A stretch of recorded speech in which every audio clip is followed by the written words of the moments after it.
some skepticism on the fact that a deal can be reached, as opposed to earlier on where he expressed optimism.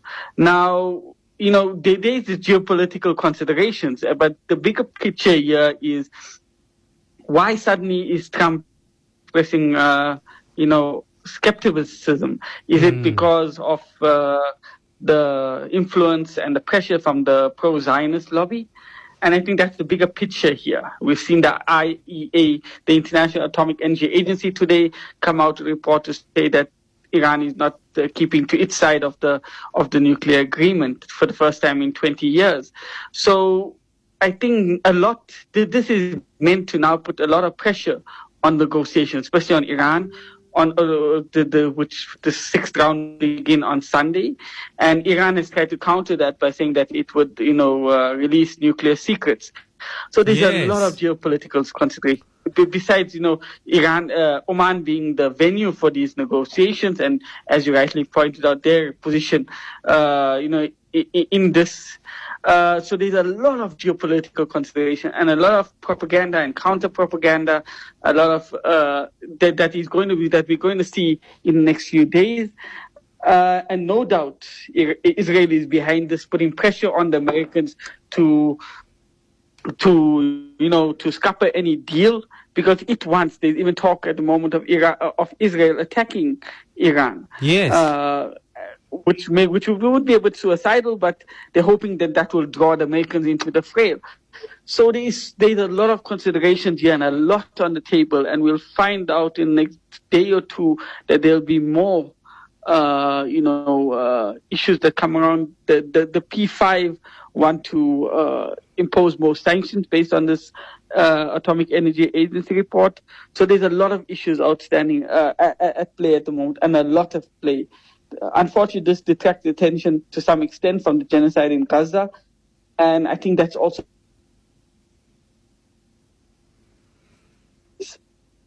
Professor, I think we're just losing you there for a bit. Professor, you still with us? Yes, I'm still with you. Can you hear me? Yes. I think it's just the section there at the end. But could this be a game of chess that Iran could be playing here in the Middle East? Some arguing perhaps it's a bluff, others saying they can call that bluff, because Iran has come out a couple of days ago, as you mentioned, Professor, saying it will release very much classified and confidential information that relates to Israeli nuclear secrets and also Israeli nuclear sites, because they continue to say with the several European powers, along with Washington, and obviously being pushed by Tel Aviv, wanting to force Iran into a corner. Why has the same never been done with the Zionist entity, whom perhaps we clearly know they are a nuclear power in the Middle East?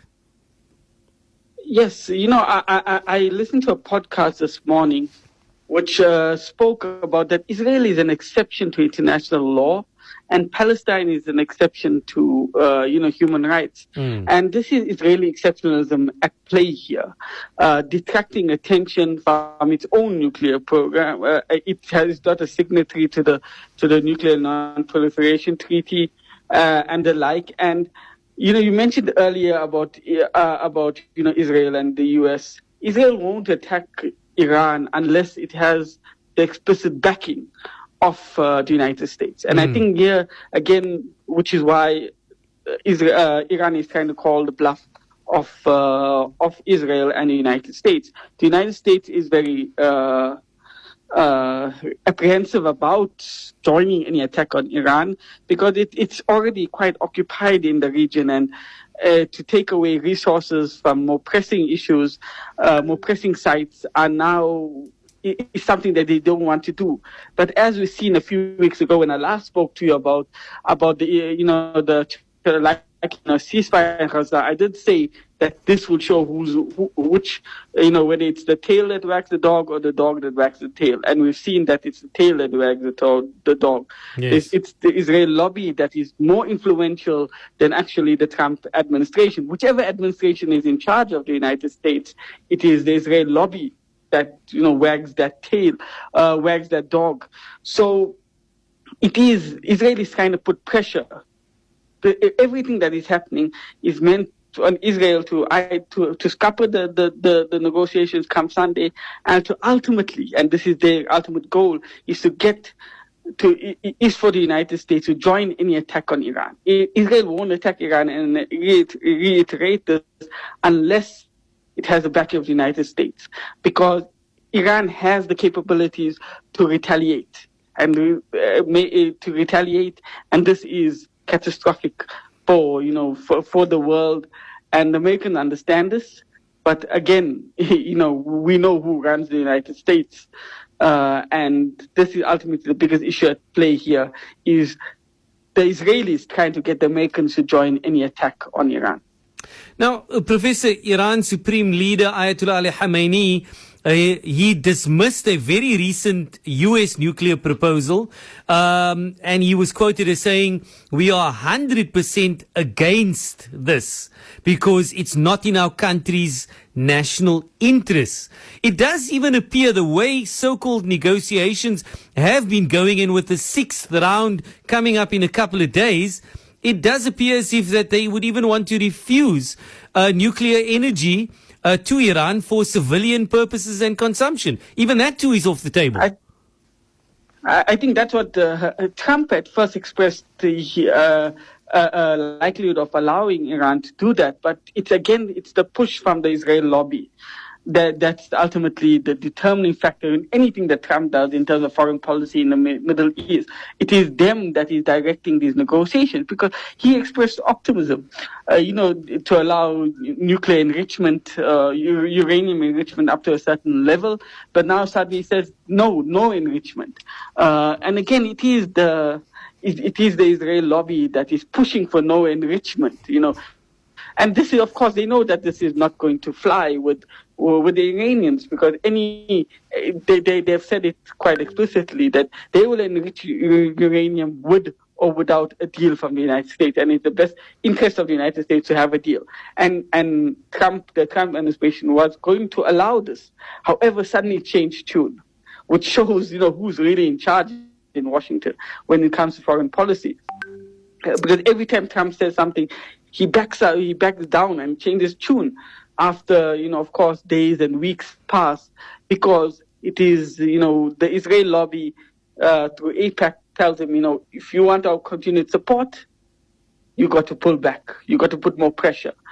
And it's ultimately to wait to see. I mean, an attack on Iran will be catastrophic for the world, to be honest. Oil prices will jump exponentially, to be honest. But it remains a distinct possibility, unfortunately. It's a wait to see whether Trump can resist the Israeli lobby and make a deal with Iran, and resist the Israeli lobby by not attacking Iran, even if a deal is not made. It can go either way, unfortunately. I'm not here to express any optimism, but whether a deal happens or not depends on whether the United States puts its national interests before the national interest of Israel. And I think this is what it boils down to. It is not in the national interest of the United States to attack Iran. It is in the interest of the United States to have a nuclear agreement of some sort with Iran. But it is in Israel's interest to attack Iran. It is in Israel's interest not to have a deal. We'll see again, whether it is American national interest that ultimately, prevail, or it is the interest of the Zionist colonizer that prevails. We will now. This unfortunately remains to be seen. Very volatile times, certainly, that we are in. Professor, earlier today also the UN Nuclear Watchdog Board was quoted as saying that Iran is not complying with its obligations. We also saw classified files at the end of last year being leaked by a U.S. Government official, citing the strong possibility of an attack on Iran, and that the United States will play a major part in executing that attack, to which the Iranian defense minister immediately retorted, if that happens, we will retaliate, and the United States will have to bear the consequences. So very dangerous times. Professor, in conclusion, we want to be optimistic, but it does appear as if there is some writing on the wall already. Yes, I am. It takes a very brave man to really make a call on this, whether Israeli Americans is on the cards. But I wouldn't say the writing's on the wall, but at the same time, I'm not optimistic that a strike can be averted. I think a lot will now depend on what happens on Sunday in Oman, and what the Americans come up with, and whether Iran has the appetite as well. Because remember, Iran must be able to retaliate should there be an attack, and this will be a war between Iran and Israel. And whether it has the appetite, whether it has the resources against it, we know that there's been debilitating sanctions on it. It will have to make a call, and ultimately, when it comes to these things, it is the supreme leader Ayatollah Khamenei that has the final say on this, and he does seem to indicate that there will be no deal, and as such, they are ready for any eventuality.